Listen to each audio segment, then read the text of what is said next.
Hello friends, today we are going to learn how to create the S3 bucket in AWS. Open the AWS Management Console, select the S3 service, click on Create Bucket, enter the bucket name. Bucket name should be unique universally. I am entering my new AWS bucket.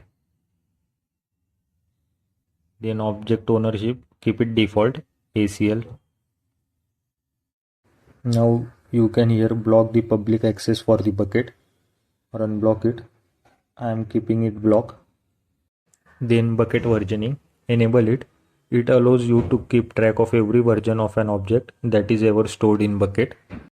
Then encryption type, keep it default. Bucket key enable and click on create bucket.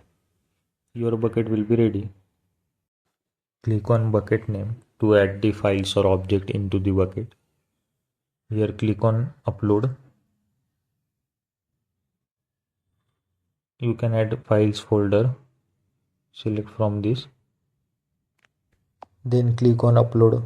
Thanks for watching the video.